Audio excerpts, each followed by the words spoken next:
यदि आप हमारे चैनल के सभी गाने को पसंद करते हैं तो डीडी प्रोडक्शन हाउस के यूट्यूब चैनल को लाल बटन दबा के सब्सक्राइब करें और घंटी के निशान को जरूर दबाएं।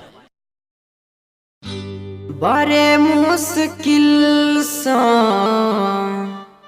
दुख सहने छी, बड़े मुश्किल सा दुख सहने छी, आँख में नोर नुका रखने छी, आँख में नोर नुका रखने छी।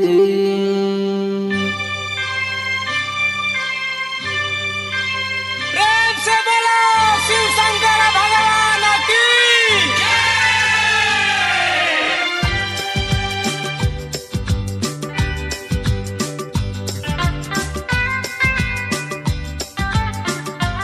Presented by DD Production House, Sakri।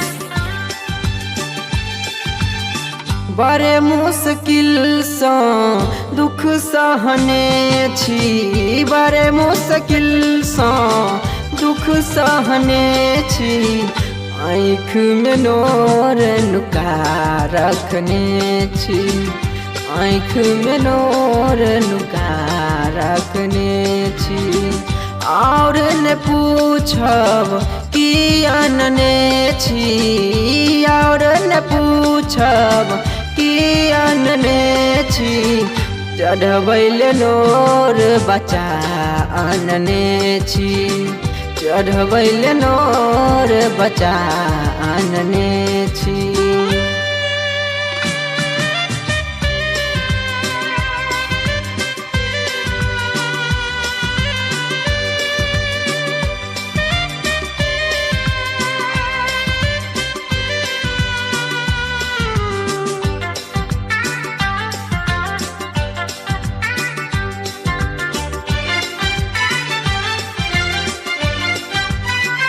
मानै छी अपना के हम बड़का पापियो, दया के सागर अहाँ मांगै छी माफियो।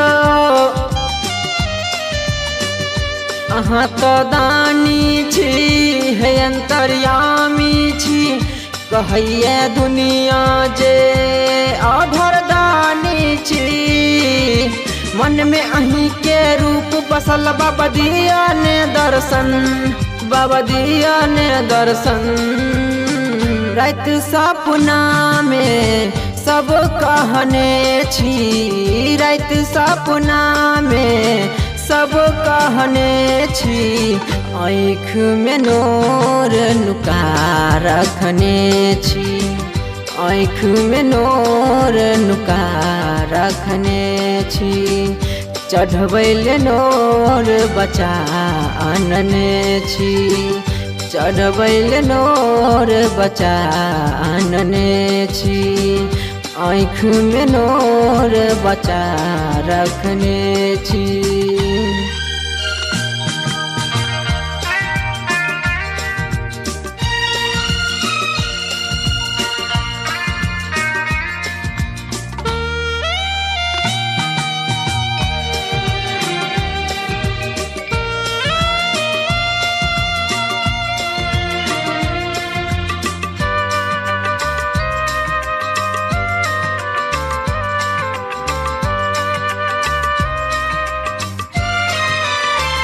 बनल ए भक्ति में मन बेगाना यो, पूजैले बाबा के दिल दीवाना यो।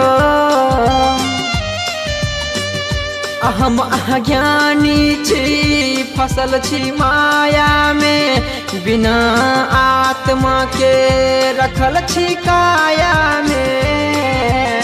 मन में अहीं के रूप फसल बाबा दिया ने दर्शन, बाबा दिया ने दर्शन।